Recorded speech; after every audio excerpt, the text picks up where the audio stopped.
Hola, muchas gracias por acompañarnos hoy. Tenemos a la Dra. María McCann. Ella es una farmacéutica oncológica certificada por la Junta, trabajando en la clínica ambulatoria de hematología, trasplante de células madre y terapia celular en el Centro Hollings de la Universidad Médica de Carolina del Sur. Antes de eso, completó una residencia en farmacia oncológica PGI 1 y PGI 2 en el Sistema de Salud de la Universidad de California, San Diego. Completó su PharmD en el campus de farmacia Muske de Carolina del Sur, en Charleston. Es originaria de Pensilvania. Hoy nos vas a hablar sobre el uso de agonistas de trombopoyetina para la mala función del injerto post-trasplante halogénico y para las citopenias de CAR-T. Le cedo la palabra a Mary. Muchas gracias por estar aquí. Gracias, gracias por invitarme. Estoy emocionada de hablar sobre este tema algo controvertido hoy y simplemente repasar los datos disponibles y un poco también mirándolo desde la perspectiva de un farmacéutico, cosas en las que pensar. Tengo una divulgación y hablaré mucho sobre el uso fuera de etiqueta de medicamentos durante esto. Para nuestros objetivos, describiremos la incidencia y la etiología propuesta de la mala función del injerto después del trasplante halogénico de células madre y la citopenia como terapia post-CAR T-cell. Y luego examinaremos el manejo de esta mala función del injerto post-trasplante con agonistas del receptor de trombopoyetina y luego en el contexto de CAR-T, la terapia con células CAR-T, las citopenias y el manejo de estas con agonistas de TPO. Dado que es bastante información para cubrir, voy a comenzar hablando sobre la trombopoyetina como tal y el receptor y luego los agentes aprobados por la FDA para dirigirse a esta vía. Luego pasaremos a la parte del trasplante de esto y hablaremos sobre el manejo con TPO agonistas y luego células CAR-T, terapia celular, citopenias y el papel de los agonistas de TPO. Entonces, comenzando con la trombopoyetina, TPO es una citosina potente que regula fisiológicamente la producción de plaquetas. Se produce continuamente en el hígado y otros órganos y luego viaja a través del torrente sanguíneo hasta la médula ósea, donde promueve la aparición temprana de numerosas líneas hematopoyéticas. Se piensa que la regulación de TPO es un proceso bastante complejo, pero mirando este camino más simplificado, aquí vemos que la TPO nativa se une al dominio extracelular del receptor de TPO. Esto luego lleva a un cambio en la configuración, lo que activa la vía JAK-STAT, y luego la cascada de señalización estimula la proliferación y maduración de los megacariocitos, mientras también inhibe su apoptosis. Así que, en última instancia, conduce a un aumento en el conteo de plaquetas. Cuando miramos los agonistas del receptor de trombopoyetina, imitan a la TPO nativa al unirse al dominio extracelular, como puedes ver el ramiplastum en la parte superior aquí, o a la región transmembrana del receptor de TPO, como el L-traumapag, que es el pequeño péptido morado, y el avatraumapag, el naranja. Esto luego causa un cambio en la configuración y activación de toda esta vía de la que acabamos de hablar. Un beneficio de los agonistas de TPO es que no se unen al mismo sitio. En el receptor de TPO, lo que ayuda a prevenir la unión competitiva. Existe la hipótesis de que los agonistas de TPO pueden tener un papel en la recuperación hematopoyética en citopenia de 1, 2 y 3 líneas, por lo que no solo en trombocitopenia. Y la idea con esto es porque, como hablamos en la vía, puede ayudar a promover la aparición de células madre hematopoyéticas tempranas y otras líneas celulares, aumentando también su producción. La justificación para usar agonistas de TPO en pacientes con trombocitopenia refractaria post-alotrasplante y post-CAR-T es que ya hay una trombopoiesis deteriorada en la médula ósea o hay una destrucción acelerada de plaquetas periféricas. Entonces, estimular esta vía puede ayudar a aumentar la producción de plaquetas y también ayudar a reducir o disminuir la apoptosis que ocurre. Para ser completos, quería mencionar rápidamente los agentes de trombopoyetina de primera generación. Probablemente verás que no los reconoces realmente y no los ves mucho en la práctica clínica hoy en día. Pero cuando profundizas en este tema sí aparecen y hay algunos ensayos antiguos. Así que Solo quería mencionarlos. Primero tuvimos la TPO humana recombinante, que se derivó de hámsters, y esto abarca la secuencia completa de aminoácidos nativos humanos. Así que hubo pequeños ensayos que mostraron un beneficio. Los más grandes realmente no mostraron beneficio fuera de la anemia aplásica y el SMD. Y esto no está aprobado por la FDA en los Estados Unidos. Luego hubo un factor de crecimiento megacariocítico humano recombinante pegilado. Esto, también en estudios pequeños iniciales, mostró promesa, pero el desarrollo de anticuerpos neutralizantes, ya que es de origen humano, y trombocitopenia severa en el 8% de los pacientes. A partir de esto se llevó a la discontinuación de todos los ensayos que estaban en los EU y también, de alguna manera, internacionalmente. Por último, tenemos opralvecin, que es un análogo de la interleucina 2 humana STAS recombinante. Esto está aprobado por la FDA para la prevención de la trombocitopenia inducida por quimioterapia en pacientes con malignidades no mieloides, pero el costo o el costo y los altos eventos adversos llevaron al fabricante a dejar de producir esto en los Estados Unidos y tampoco está disponible en muchos otros países.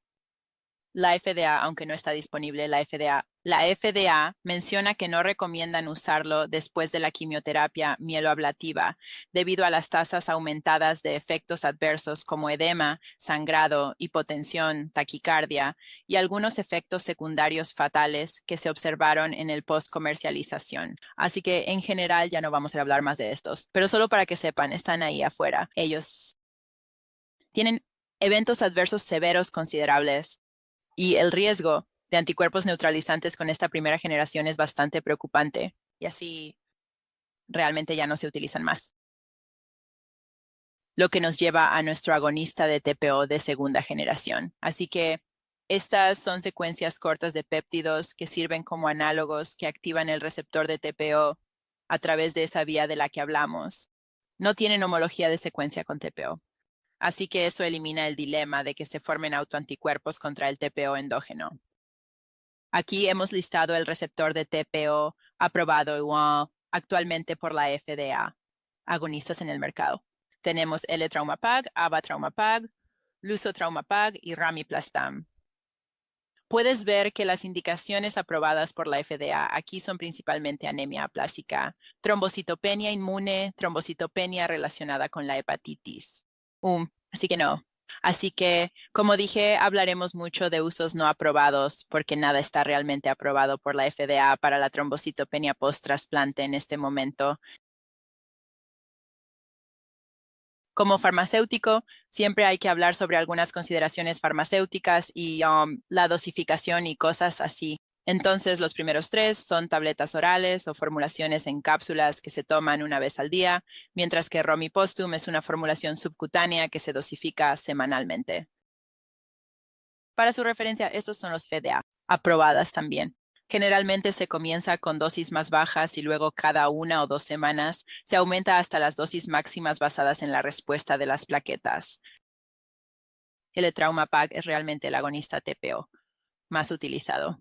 Es ahí donde se encuentra la mayoría de los datos de los que hablaremos, pero tiene algunas consideraciones cuando lo estamos prescribiendo. Tiene interacciones medicamentosas con cationes polivalentes, por lo que debe separarse de ellos. Debe tomarse con el estómago vacío para ayudar con la absorción. Y luego, si tiene pacientes con ascendencia del este asiático, debe comenzar con dosis más bajas. Por otro lado, tenemos Ava-Traumapag, que es más nuevo, un mimético de TPO, y es 3 veces más potente que el L-Trombapag. Así que estamos empezando a ver más estudios con este medicamento. Se elimina principalmente a través del intestino. Por lo tanto, indica que está casi libre de la señal de hepatotoxicidad que nos preocupa con el L-Trombapag, típicamente. No requiere ninguna administración o dieta. Y bueno, sí lo requiere. Requiere dieta, debes tomarlo con comida para ayudar con la absorción, pero no hay otras interacciones medicamentosas, excepto si tienen inhibidores o inductores de CYP3A4 a considerar con eso. Así que ambos agentes necesitan ser considerados desde la perspectiva de un farmacéutico al prescribir. El Lucid Trauma PEG está realmente indicado solo antes de procedimientos para aumentar el conteo de plaquetas. Así que, aunque está aprobado por la FDA para la trombocitopenia, no ha habido estudios con esto en el contexto post-trasplante. Y luego Bromineplastim, la formulación subcutánea, tiene un beneficio. En caso de que no puedas, el paciente quiera no tomar tantas pastillas o quieras asegurar el cumplimiento. Así que también hay algunos estudios con esto y es solo una vez a la semana, aumenta cada semana a los 10 microgramos por kilogramo, pero también afortunadamente no hay que preocuparse por esas interacciones medicamentosas o si se toma con comida o no. Efectos secundarios.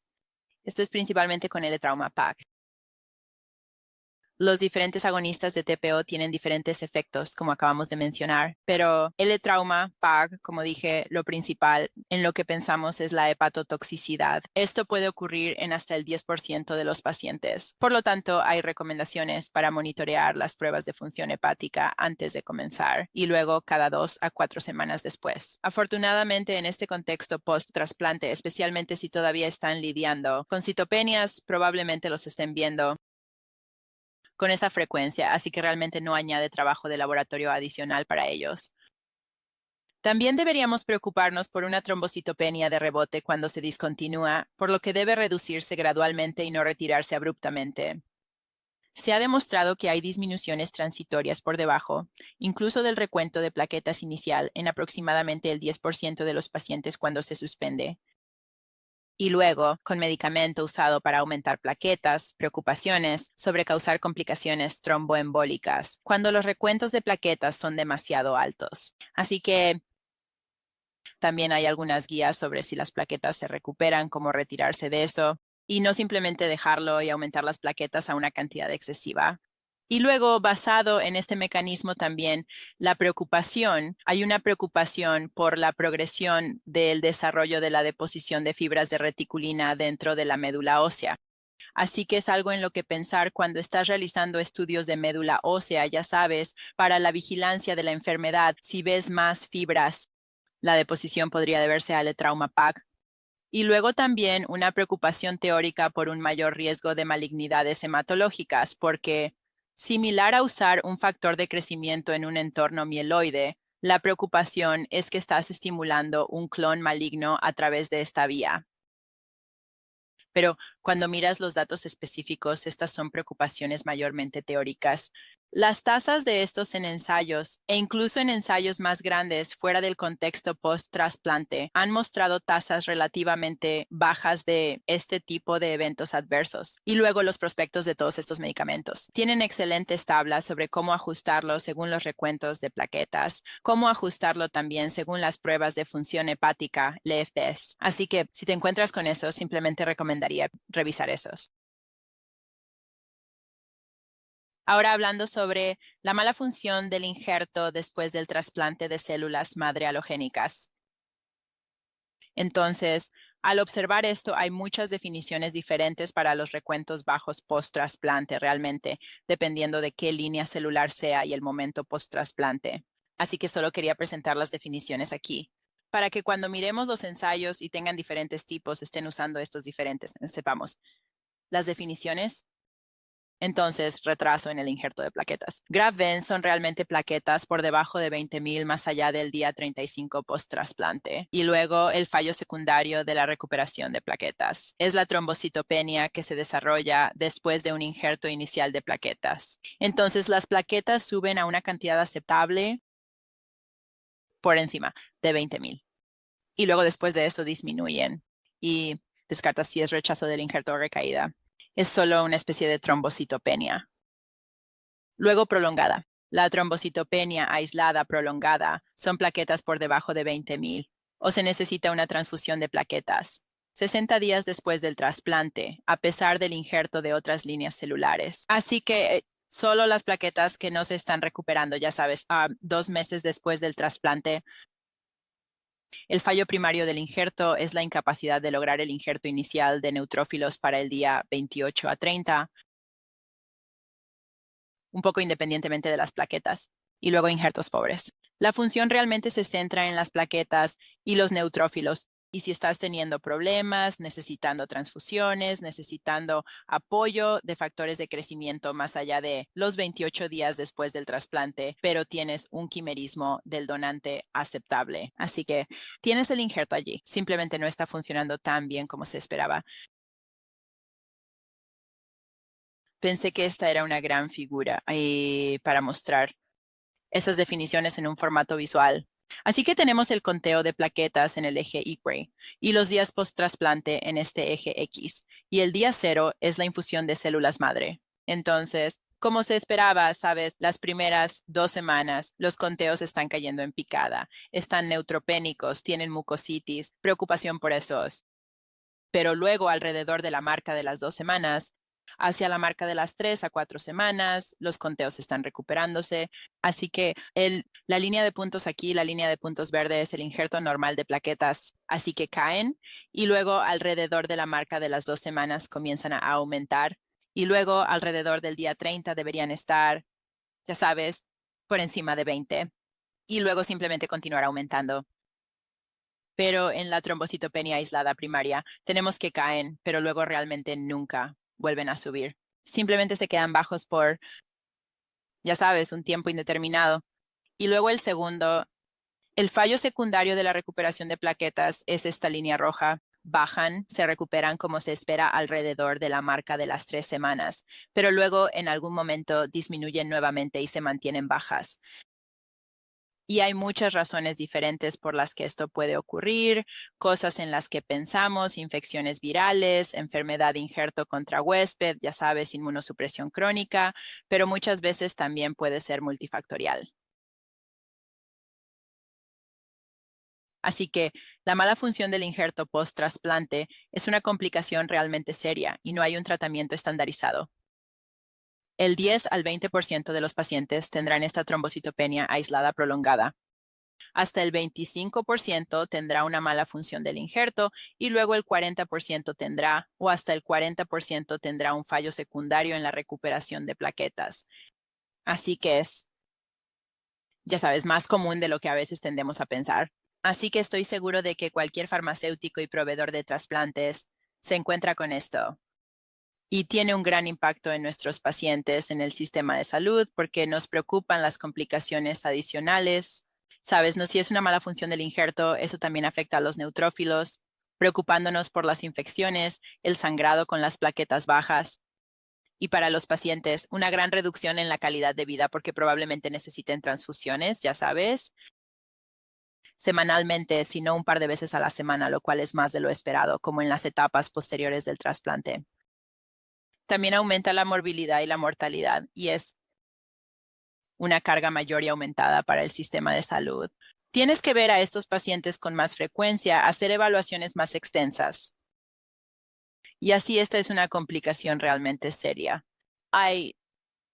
Es comprensible que intentemos explorar cómo podemos ayudar a estimular la médula ósea y la producción de plaquetas para ayudar a reducir todo este impacto.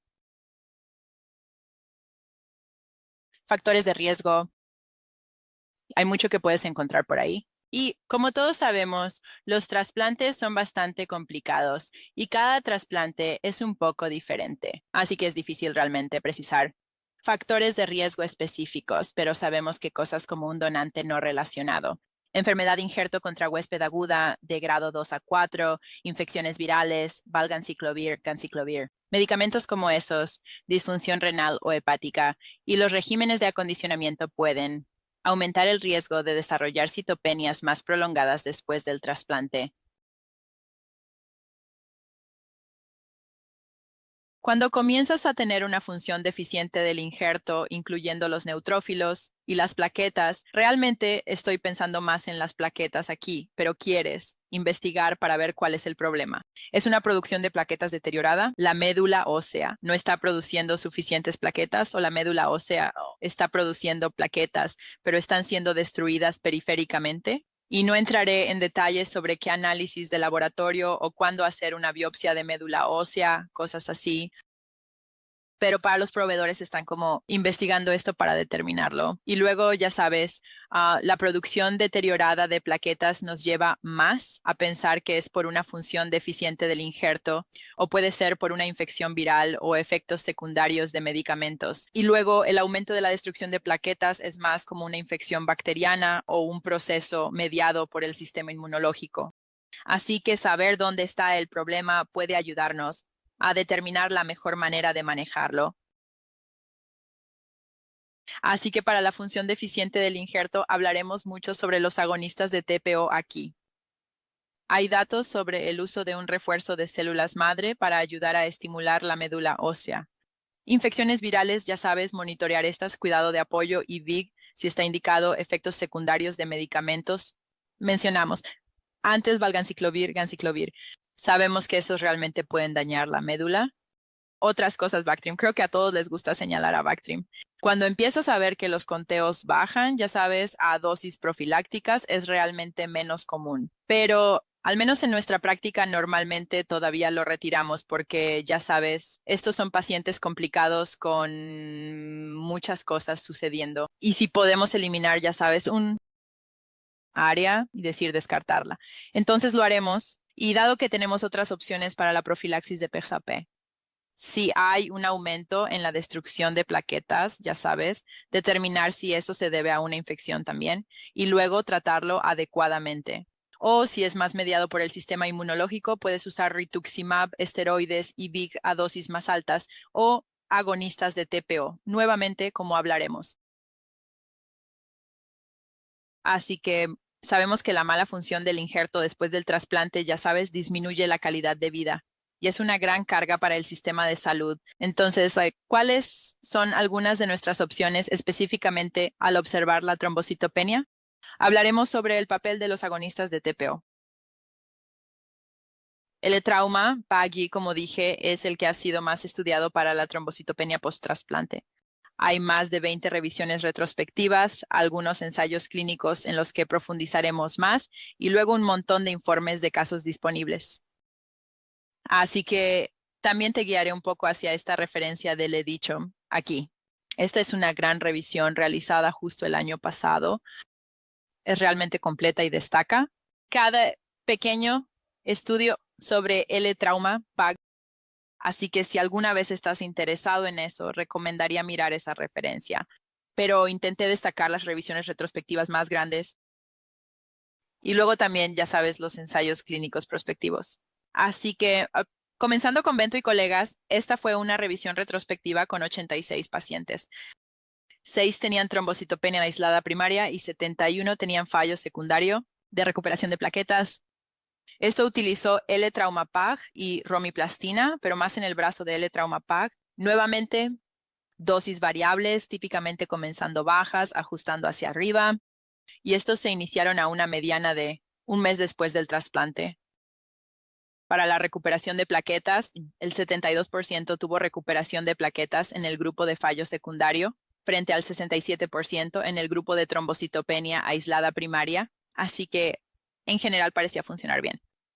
El grupo de trombocitopenia aislada primaria tardó más en responder 3 meses frente a 2 meses.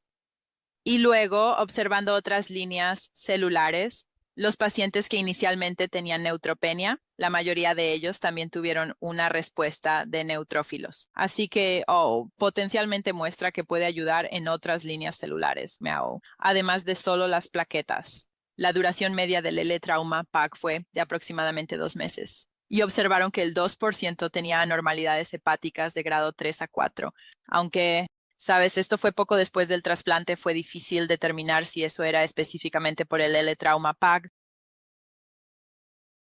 A continuación, De Juan y sus colegas estudiaron a 34 pacientes, otra revisión retrospectiva, observando el entorno post-haplo con sangre periférica.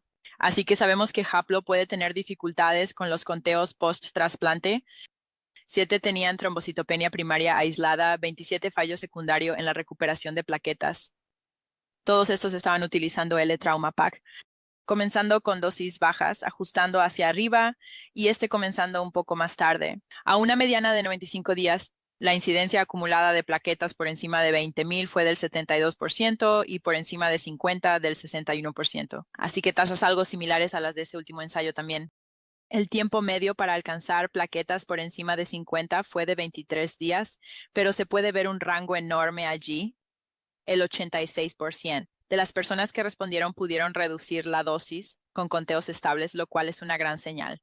Y luego vieron que las personas que respondieron tenían una mayor proporción de megacariocitos adecuados en la médula ósea al inicio. Así que no siempre se realiza una biopsia de médula ósea antes de iniciar un medicamento como este. Pero en este estudio de aquellos que lo hicieron, pudieron ver que aquellos que tenían más megacariocitos respondieron mejor, mostrando que la médula ósea está funcionando y los megacariocitos están produciendo, y que estos agonistas de TPO pueden ayudar a estimular esa vía que ya está funcionando, solo está un poco lenta.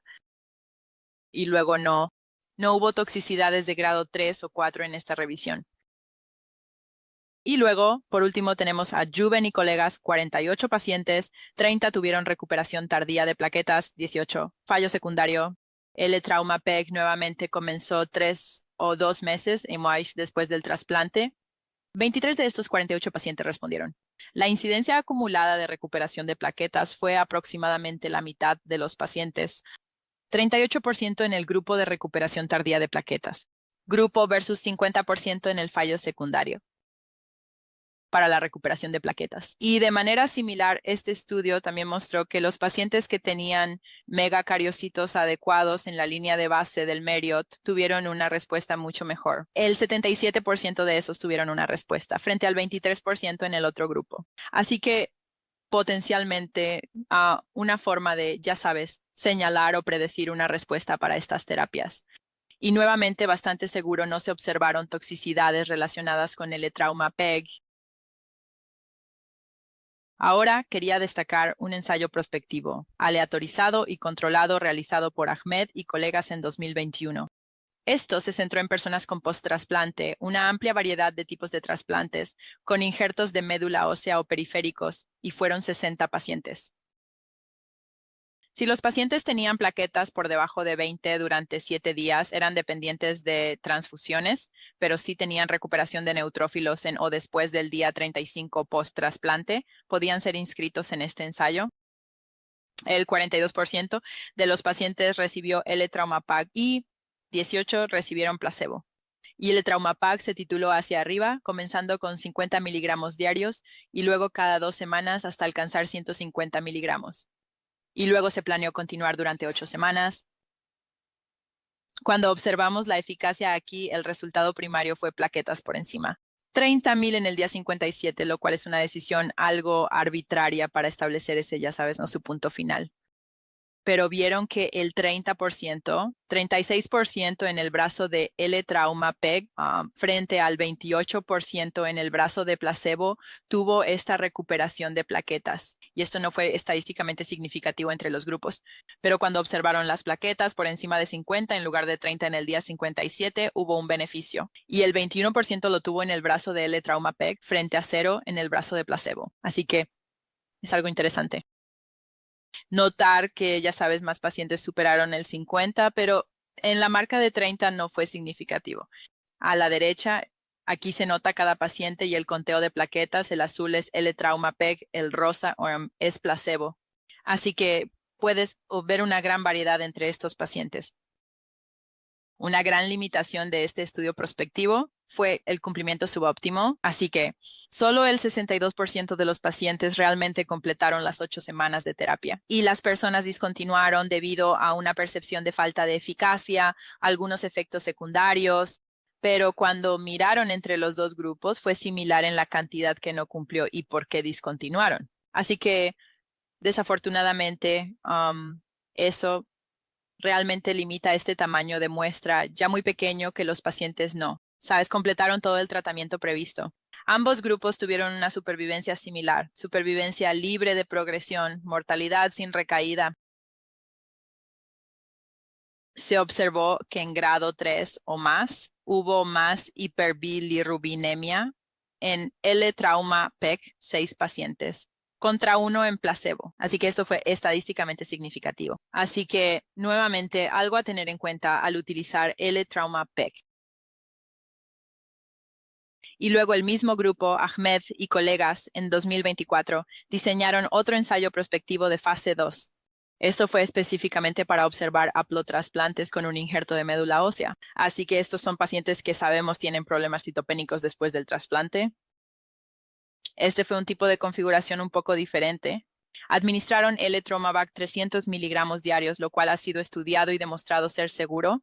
En otras cosas que es como obtuvieron esta dosis, pero sigue siendo una dosis bastante alta. Y se comenzó de manera preventiva en el día más 5 y luego se comparó con un grupo de placebo. Y luego el L-Tromavac se continuó durante al menos 35 días. Así que la idea aquí era realmente impulsar el injerto de plaquetas desde el principio. Su resultado principal fue el injerto de plaquetas. Para el día 60, vieron que en el 74% de los pacientes en el grupo de L-trauma PEG frente al 50% en el grupo de control, lo cual fue estadísticamente significativo. El tiempo medio para la recuperación de plaquetas por encima de 20,000 fue de 29 días frente a 31 días. Así que esto fue estadísticamente significativo, aunque clínicamente no estoy seguro de cuánto realmente significan 2 días. Y luego también observaron la incidencia acumulada de recuperación de plaquetas por encima de 20,000 y 50,000. Esta figura. A la derecha es el gráfico de más de 20,000 y puedes ver que el 90% en el brazo de Altraumatopag frente al 68% en el brazo de placebo tuvo una incidencia acumulada por encima de 20,000. Así que eso también fue significativo. Y luego por encima, pero por encima de 50,000, los grupos eran bastante similares, 77% frente a 64%. De nuevo, similar entre los grupos fue la supervivencia libre de progresión, la tasa de EICH, la mortalidad sin recaída, el injerto de neutrófilos, pero pensé que era interesante que entre los grupos el número de transfusiones de plaquetas fue similar. Entonces, ya sabes, mucho de esto es solo mirar los conteos de plaquetas, números en una hoja de laboratorio, pero ¿cuál es realmente la implicación clínica si necesitan el mismo número de transfusiones de plaquetas entre ellos? Así que pensé que eso era interesante. No todos los estudios han destacado eso y lo han contado. Al observar la seguridad en este estudio, la preocupación por el uso de dosis altas de L-Traumapagin justo en la fase aguda de injerto, pero no vieron eventos adversos de grado 3 a 4, ningún paciente discontinuó debido a efectos secundarios y ves las toxicidades potenciales asociadas, no significativas, dolor, aumento de bilirrubina, diarrea, dolor de cabeza. Ahora entraremos en Ramiplastam. Como dije, esta formulación subcutánea tiene menos datos detrás, pero hubo este ensayo prospectivo de un solo brazo con 24 pacientes. 10 tuvieron injerto de plaquetas retrasado, 26 tuvieron fallo secundario en la recuperación de plaquetas. Usaron la dosificación semanal comenzando en 1, aumentando hasta 10. Y esto se inició a una mediana de 85 días después del trasplante y luego continuó durante 12 semanas. Eficacia. El 75% de los pacientes respondieron con plaquetas por encima de 50,000. El tiempo medio de respuesta fue de 45 días. 16 de estos pacientes tuvieron una respuesta duradera, 16 de los 18. Así que es bueno que aumentó y luego se mantuvo estable. Y luego al observar otros conteos sanguíneos, muchos pacientes que tenían problemas de base con hemoglobina y neutropenia también experimentaron un aumento en estos. Nuevamente, mostrando potencialmente que puede ayudar a otras líneas celulares. Y no hubo eventos adversos clínicamente significativos. Y luego, al observar el Avitromopag, este es nuestro más reciente agonista de TPO. Hubo una revisión retrospectiva de 61 pacientes. 35 tuvieron recuperación de plaquetas retrasada. 26 recuperación de plaquetas con fallo secundario. Comenzaron con 20 miligramos una vez al día y luego aumentaron hasta 60. Y nuevamente se inició alrededor del marcador de 1 a 2 meses. La tasa de respuesta general se definió como plaquetas por encima de 20,000 durante más de 7 días. Eso se observó en el 70% de los pacientes, de los que respondieron el 60%. Estaba en el grupo de plaquetas retrasadas el 40% en el grupo de fallo secundario. El tiempo medio para esto fue de 3 semanas después de la iniciación. Y luego también observaron plaquetas por encima de 50,000 durante 7 días. Esto fue más bajo, alrededor del 40% de los pacientes. Vieron cuando realizaron un análisis de subgrupos observando los megacariocitos en la línea de base. Eso es esta figura aquí. Vieron que tener un número adecuado de megacariocitos, similar a lo que hemos visto en un par de ensayos, era menor que el promedio. Fue un predictor de respuesta bastante significativo aquí. También observaron trasplantes de síndrome de falla de médula ósea y no falla de médula ósea. Así que muchos de los otros ensayos solo están observando un poco la LMA, no todo un tipo de población de pacientes. Este sí incluyó pacientes que tenían SMD, anemia plástica, mielofibrosis, y cuando los separaron, vieron que esos tipos de estados de enfermedad tuvieron un peor desempeño y menos respuesta al agonista TPO. Y así que esto tal vez está mostrando que realmente es el estado de la enfermedad subyacente y la médula ósea en la línea de base, que no responde tan bien al agonista TPO después del trasplante. A los 4 meses después del inicio, alrededor de la mitad de los pacientes pudieron retirarse y no tuvieron un tipo de rebote, trombocitopenia, lo cual es genial de ver, y realmente no se observaron efectos secundarios clínicamente significativos. Así que creo que probablemente empezaremos a ver más tipos de revisiones con evatromba, PAG. Esto es solo un resumen de esos 4 ensayos que revisé. No voy a repasarlos de nuevo, pero creo que es una buena referencia para consultar. Así que en general, cuando pensamos en los agonistas de TPO post-trasplante, realmente hay ensayos controlados prospectivos limitados. Hay un montón de estudios pequeños que demuestran una eficacia razonable, un perfil de seguridad tolerable, eficacia, ya sabes, del 30 al 70%, pero la mayoría de estos estudios no están controlados. Y por eso no podemos saber si esto es solo una recuperación espontánea de los conteos post-trasplante que vemos o si realmente se debe al agonista de TPO. Por lo que hemos visto, parece que puede ayudar a mejorar la hematopoiesis trilínea. Así que eso es algo a tener en cuenta si tienes personas que luchan con trombocitopenia y otras neutropenias y anemias. No hay estandarización en cuanto a la dosificación. El momento de inicio, la duración de la terapia.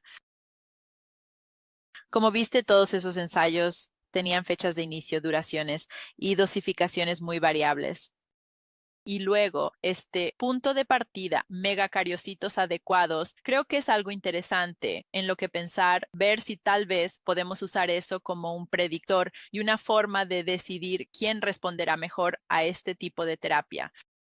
Porque muchos de esos ensayos, al observar los análisis de subgrupos, vieron que eso era un predictor. Revisando nuestros 3 realmente agonistas de TPO con los que tenemos datos, el trauma, PAG. Es una formulación oral, la más estudiada en este contexto. Luego tenemos romoplastina, la formulación subcutánea. No menos conveniente porque es subcutánea, pero en algunos pacientes donde te preocupa el cumplimiento o simplemente toman muchas pastillas, podría ser útil para esa situación. Y luego Avatrauma PAC, es el más nuevo. Sabes, funciona de manera similar a L-Traumapag, pero se cree que es mucho más potente y teóricamente menos hepatotóxico. Así que creo que, ya sabes, comenzaremos a ver más información con ese medicamento. Así que ahora entremos en la terapia con células CAR-T y las citopenias. Vemos después de esto. Entonces, sabes, todos con CAR-T piensan en CRS, ICANS, esos tipos de cosas de las que se habla mucho, pero las citopenias es en realidad el efecto secundario más común asociado con CAR-T. Así que creo que a medida que hemos adquirido mucha más experiencia con CAR-T a lo largo de los años, hemos aprendido mucho más. Y ahora, Chi, que nos sentimos bien manejando CRS, ICANS, estamos comenzando a ver más efectos a largo plazo de CAR-T y el impacto de eso. Y una gran parte de eso son las citopenias. El 25% de los pacientes solo tendrá esta citopenia transitoria que se resuelve por sí sola. Eso es realmente solo debido a la linfodepresión. Y luego, 1 a 2 semanas después de eso, sus conteos se recuperan y permanecen recuperados. Pero el 50% de los pacientes tendrá esta citopenia bifásica. Así que tienen esa disminución, sus conteos se recuperan. Y luego, ya sabes, más allá de la marca de 3 semanas, sus conteos comienzan a disminuir nuevamente. Y ya sabes, la inicial es por la linfodepresión. Y luego el segundo tipo de bajada se debe realmente a la terapia con células CAR-T y estas otras cosas de las que hablaremos. Y luego el 25% de las personas tienen un fenotipo aplásico con citopenia prolongada. Así que realmente, más allá de la marca de 3 meses, simplemente tienen conteos muy bajos. Y esto tiene un impacto realmente grande. De manera similar al trasplante, nos preocupan las infecciones y el sangrado, una gran reducción en la calidad de vida. Creo que, ya sabes, muchos pacientes escuchan sobre CAR-T, saben que será realmente intensivo durante las primeras semanas y el primer mes, pero esperan que después de eso estarán terminados después de eso. Y cuando tienes citopenias persistentes, es realmente una gran carga para los pacientes tener que regresar con más frecuencia y para el sistema de salud tener que organizar transfusiones y cosas así. Y sí, hay datos que indican que tener conteos bajos después de CAR-T también aumenta la morbilidad y la mortalidad. Y creo que esto es algo que estamos comenzando a reconocer mucho más e intentar encontrar formas de ayudar a prevenirlo. En los ensayos fundamentales que lograron la aprobación de todas estas terapias con células CAR-T, ya sabes, todos mencionaron la trombocitopenia y las citopenias en las etapas iniciales, como se esperaba, pero no siempre informaron cuánto duraron las trombocitopenias y citopenias. Pero de algunos de estos que sí lo hicieron, puedes ver que hasta el 40% de los pacientes seguían lidiando con trombocitopenia realmente severa después de CAR-T hasta 3 meses. Y esto realmente se confirma con muchos estudios del mundo real que existen ahora, que de alguna manera reflejan que esto puede ser un problema.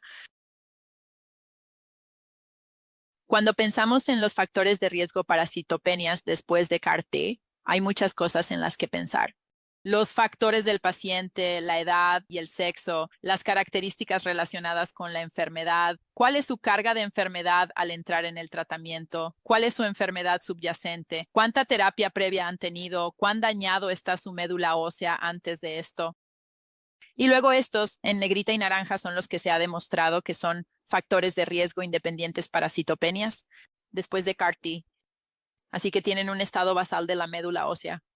Si tienen enfermedad de la médula inicialmente, esto es un factor de riesgo, porque realmente entonces asumimos que los CAR-T también van a entrar en la médula ósea y comenzar a matar algunas de esas células también. Y luego citopenias preexistentes. Si incluso antes de CAR-T están teniendo problemas con los conteos, entonces esperamos que después también será un desafío. Y luego el estado inflamatorio basal para aumentar el suero. La ferritina, antes de la linfodepresión, no se ha mostrado como un factor de riesgo. Nuevamente, relacionado con la carga de su enfermedad. Y luego los productos de células CAR-T, qué tipo de producto es, cuál es la linfodepresión, sus CRs y cosas así. Hemos visto que los productos CD28, que se piensa que, ya sabes, causan más toxicidades, alcanzan picos más altos en el cuerpo. Esos están relacionados con una citopenia más prolongada, por lo que medicamentos como la célula AXI y CAR-Ts. Así que la EHA y la EBMT han creado un sistema de clasificación de la toxicidad después de CAR-T llamado toxicidad asociada a células efectoras inmunes. Y esta clasificación se basa en el conteo de neutrófilos y la línea de tiempo desde CAR-T. Así que realmente reconociendo que este es un proceso muy diferente al, por ejemplo, post-trasplante. La citopenia es cuando pensamos en algo así como la línea de tiempo y cosas por el estilo.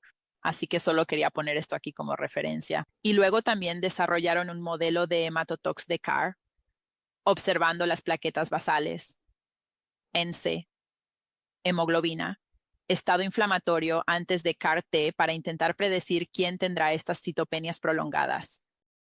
Y se te da una puntuación de 0, 1 o 2 basada en cada uno de esos valores. El riesgo bajo es una puntuación de 0 a 1 y básicamente solo muestra que no tendrán una profundidad tan grande de neutropenia o una duración. Y su riesgo de tener un fenotipo aplásico es realmente, ya sabes, menos del 5%.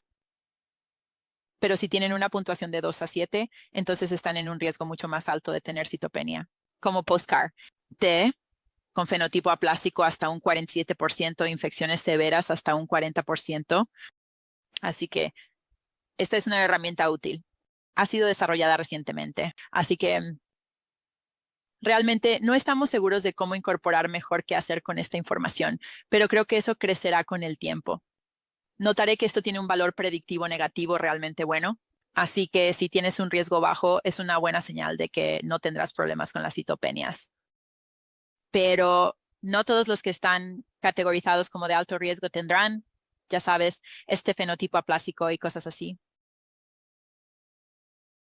Ahora, mirando el papel del agonista TPO. Así que similar al post-trasplante, ya sabes, es realmente difícil ver a estas personas sufrir con bajos recuentos sanguíneos y todos los problemas que eso conlleva. Y entonces, ya sabes, tratando de pensar qué podemos hacer para ayudar a dirigir y mejorar eso. Y entonces, ya sabes, usamos agonistas TPO y trasplante. Era algo natural que luego comenzara a explorarse después del CAR-T. Hay muchos menos datos disponibles. Coche de correos T. Así que voy a destacar las 3 revisiones retrospectivas más grandes que tenemos. Esta de Wesson y colegas revisó a 185 pacientes después de una variedad de productos CAR-T. Este fue un evento multiinstitucional revisión. Así que el 23% de esos 185 pacientes recibieron un agonista TPO. Se titularon realmente diferentes dosis de L-Trombopeg. Y luego compararon esto con el grupo que no recibió L-Trombopeg. Nuevamente porque era multiinstitucional. No tenían un estándar real sobre cómo o cuándo se iniciaba L-Trombopeg, pero en general era en casos de trombocitopenia de grado 4, más allá de las 3 a 4 semanas. Ellos vieron eso. Aquellos que recibieron L-Traumapeg tenían más probabilidades de tener leucopenia, trombocitopenia durante la linfodepresión o haber recibido terapia de puente o tener cualquier grado 0. Así que esos son algunos de los factores de riesgo que observaron para tener trombocitopenia más prolongada. El tiempo medio de inicio fue de 33 días, después de la claridad, y luego una duración de aproximadamente 2 meses. Pero se puede ver una gran variedad y rango allí. Así que al día 90 vieron que el grado 3 de citopenias, ya sabes que trataba, con cualquier línea celular era más bajo en el grupo de L-Traumatapec, 17 frente a 31%. Y luego, en el punto de los 6 meses, el 94% de los pacientes sí tuvo recuperación de conteo, lo cual es una buena señal. Pero eso no fue diferente entre el grupo de L-Traumatapec y el grupo sin L-Traumatapec. En cuanto a la seguridad, observaron específicamente el sangrado y la trombosis porque esas son las preocupaciones y no vieron diferencias entre los grupos. A continuación tenemos a Drilla y colegas, quien realizó una revisión retrospectiva de 71 pacientes con linfoma de células del manto y linfoma difuso de células B grandes. El 15% de estos recibieron el agonista TPO, L-Traumapeg para 10 pacientes. Un paciente recibió Ramiplastam iniciado aproximadamente 3 semanas después de CAR-T y luego, ya sabes, administrado durante 3 meses. Aquí han listado a cada paciente y el día 0 no es el día 0 de CAR-T, es el día en que se inició el agonista TPO. Y puedes ver una gran variedad. Algunos pacientes respondiendo muy rápidamente, como el rojo y el verde que vemos aquí, y luego otras personas simplemente aumentando lentamente con el tiempo. Vieron que el tiempo medio para la independencia de la transfusión de plaquetas fue de 17 días y el tiempo medio para la recuperación de plaquetas fue de 46 meses. Luego, a los 6 meses, solo un paciente seguía siendo dependiente de la transfusión de plaquetas. Así que parecía funcionar en la mayoría de los pacientes y sin efectos secundarios clínicamente significativos. Aquí pensé que esta era una figura interesante porque observa el número de transfusiones de plaquetas. Así que el punto negro a la izquierda es la infusión de células CAR-T. Todas las líneas rojas son transfusiones de plaquetas. Y luego, sabes, la línea de puntos en el medio es cuando se inició el agonista TPO. Así que puedes ver de nuevo una gran variedad. Para algunas personas fue drástico. Una disminución tan pronto como se inició el TPO. Realmente tuvieron menos transfusiones. Para algunos tomó algo de tiempo, pero pensé que era una buena representación visual.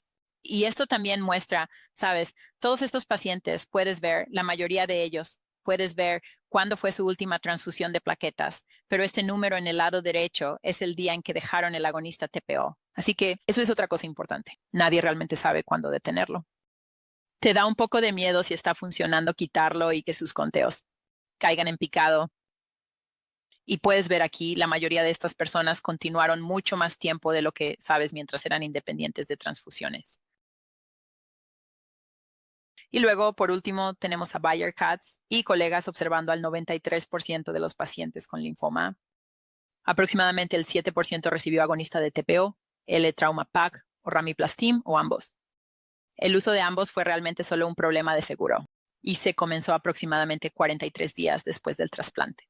Y luego sí tenían un plan. Una vez que las plaquetas superaron los 50, redujeron la dosis durante 2 semanas. El tiempo medio para la resolución de citopenias, que veremos en las figuras aquí, plaquetas 27 días. Y luego también observaron las otras líneas de células sanguíneas, anemia 22 días, neutropenia alrededor de 30 días, y se observó la resolución de todas las citopenias en 5 de los 6 pacientes. Así que parecía funcionar bastante bien. Un paciente sí tuvo transaminitis. Detuvieron la medicación. Y luego se resolvió, la reiniciaron y no tuvieron problemas con la función hepática después de eso. Así que eso es algo bueno de saber. Puedes considerar probar de nuevo después de los problemas hepáticos. Así que es un resumen de esos 3 ensayos de los que hablé para tu referencia.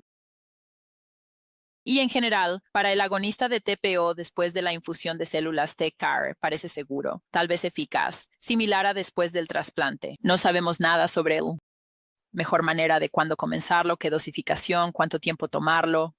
La mayoría de los datos son con L-Trauma PEG sobre Romiplastim.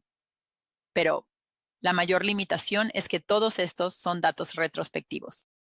Y aunque intentaron usar un brazo comparador, realmente no puedes concluir si esto es solo una recuperación espontánea de conteo que veremos después de CAR-T o si se debe al medicamento.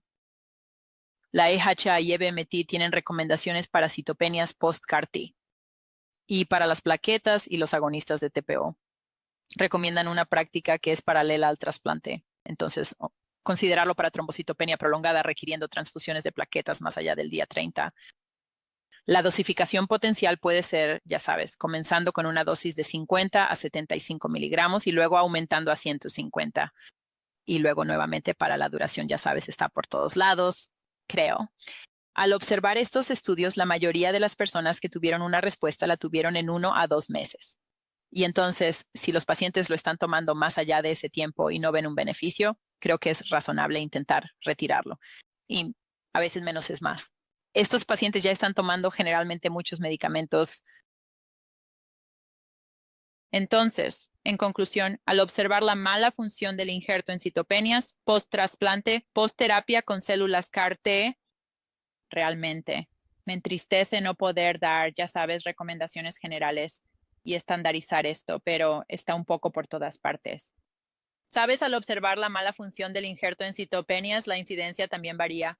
Probablemente subreportada, pero puede llegar hasta el 40%, con inicios variables, factores de riesgo que se cree que son infección EIC, efectos secundarios de los medicamentos, destrucción de plaquetas mediada por el sistema inmunológico relacionada con los regímenes de acondicionamiento. Y luego, post-CAR-T, nuevamente estamos aprendiendo más sobre esto, pero la incidencia de trombocitopenia tardía puede ser de hasta el 40% también. Factores de riesgo para eso, tenemos algunos que se han determinado como factores de riesgo independientes, como la implicación de la enfermedad en la médula, estado inflamatorio elevado de base, productos CAR-T, CD28.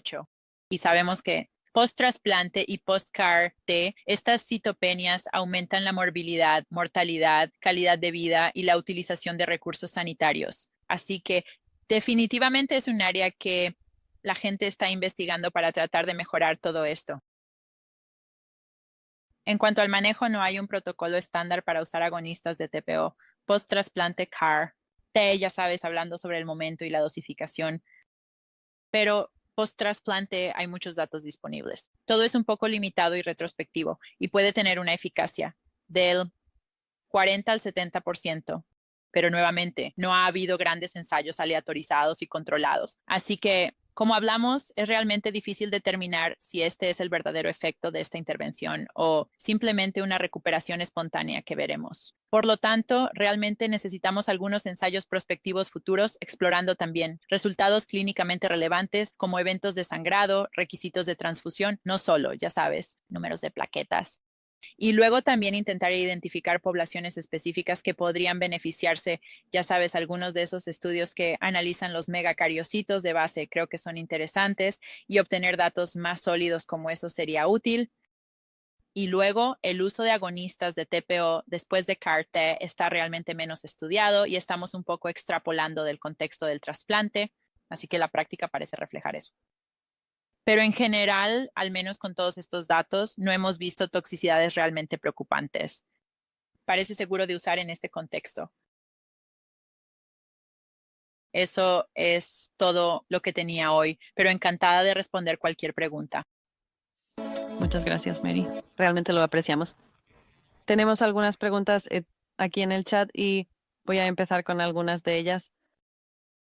Una de las primeras es que alguna idea sobre la razón de la baja eficacia de la TPO en individuos después de un trasplante de aloe, tal vez el número de megacariocitos o tal vez un defecto de megacariocitos. Sí, creo que es una gran pregunta tratando de averiguar cualquier pequeña población que podamos predecir la respuesta. Así que en ese estudio de trauma PEC mostró que al observar los megacariocitos basales, se vio que las personas que no tenían megacariocitos adecuados en la médula ósea basal no respondieron tan bien. Sabes, ese fue un estudio pequeño, así que creo que con suerte obtendremos más información en el futuro. Pero si tienes una médula ósea reciente y puedes mirar eso para tratar de guiar si crees que ayudará o no, creo que eso es definitivamente razonable. Y, sabes, mecánicamente también tiene sentido. Gracias.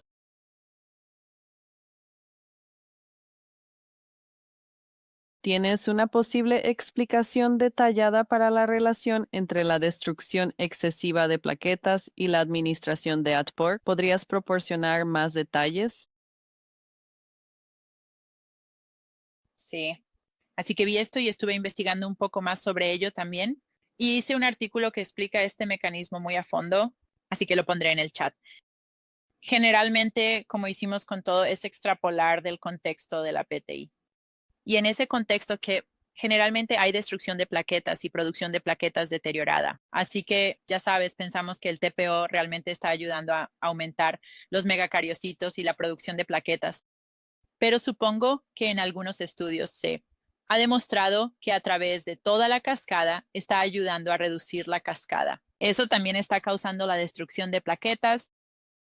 Así que con suerte está ayudando en ambos lados de eso.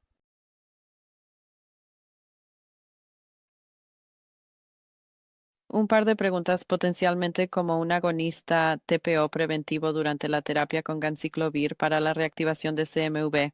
¿Has usado algo de eso en tu práctica? Sé que yo no lo he hecho. Yo tampoco lo he hecho y no vi ningún dato sobre eso. Creo que, ya sabes, esperamos que los conteos no caigan en picado. Así que tan pronto como lo hacen, generalmente lo añadimos. Pero nunca te he visto hacerlo cuando todavía tienen un conteo de plaquetas adecuado.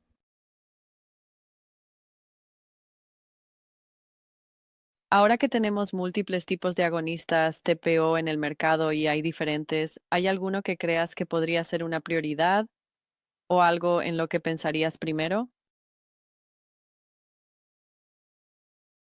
Aquí en mi práctica típicamente usamos Ultramapag solo porque es la medicación oral. Así que, ya sabes, es un poco más fácil que obtener autorización y hacer que los pacientes vengan para Rameplastam. A veces el seguro lo dicta y así es como decidimos. Ava Traumapeg es definitivamente uno más nuevo, así que no tengo tanta experiencia con eso, pero creo que la práctica puede ir en esa dirección, ya que es, ya sabes, más potente. Y hay estudios que sugieren que potencialmente será más eficaz en el contexto de la PTI, así que puede ir en esa dirección. Pero ahora mismo siento que tengo más experiencia y ya sabes, los colegas con los que trabajo con el Traumapeg, así que es hacia lo que tendemos a inclinarnos. Nosotros también, y en la misma línea, ¿hay alguna vez una justificación para cambiar a un agonista diferente? Después, potencialmente algo si no estás obteniendo la respuesta. Sí. En el contexto de la PTI hay algo de información sobre cambiar a abitromopag después de L-tromopag o ramipostum y que tiene eficacia después de no haber tenido una respuesta. Así que creo que eso definitivamente está justificado. No he hecho eso en la práctica aquí todavía, pero creo que es algo que vale la pena explorar. Sí, pues nosotros creo que en un momento hablamos de que nuestros TPOs eran más una opción de terapia de tercera línea. ¿Algún detalle específico que ofrecerías como opciones de tratamiento de primera y segunda línea? Y luego considerando, creo que hablamos sobre el área muy gris de lo que es esa pregunta, ¿cómo los detienes?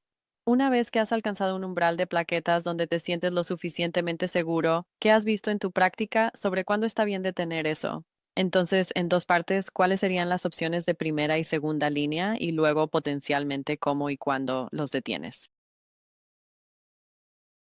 Sobre la tercera línea me equivoqué. Nosotros, ya sabes, generalmente antes de llegar al TPO, de nuevo, pues solo cuidado de apoyo, transfusiones de plaquetas. Tendemos a ir a los agonistas de TPO antes de explorar IVIC a dosis alta, a menos que realmente sintamos que es un proceso mediado por el sistema inmunológico, ya sabes, tipo PTI.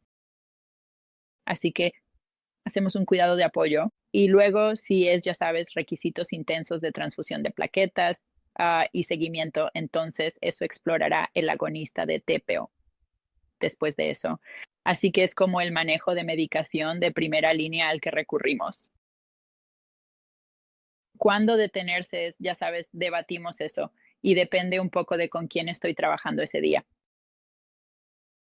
Generalmente, una vez que comienzan a aparecer, ya sabes, generalmente lo iniciamos si todavía están en transfusión de plaquetas, así que por debajo de 20. Y luego, si superan los 50, comenzamos a tener una conversación, pero algunas personas todavía se sienten un poco nerviosas por retirarlo y luego podrían retroceder. Y una vez que supera los 100, realmente intentamos empezar a presionar. Creo que lo están tolerando o están, ya sabes, si no se ha recuperado un poco y deberíamos intentar retirarlo.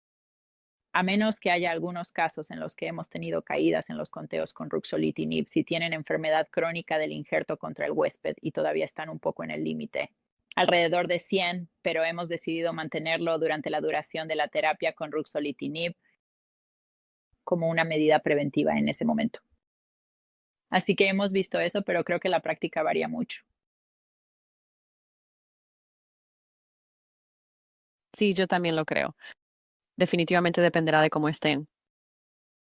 Una pregunta sobre el riesgo de desarrollar enfermedad veno-oclusiva al prescribir un ATPO, dado su potencial de inducir trombosis. Sí, y al prepararme para esto, no vi ningún caso reportado de EOB con agonistas de TPO y en general porque esto es más como trombocitopenia prolongada. Sabes, en las etapas posteriores del trasplante están fuera de ese riesgo de EOB de 21 días, así que realmente no es nunca. Generalmente se inicia mientras están en alto riesgo de EOB e incluso el potencial de coágulos, ¿sabes? Creo que todos se preocupan por eso, pero los casos son muy pocos. En la literatura, así que no, es un efecto secundario súper prevalente.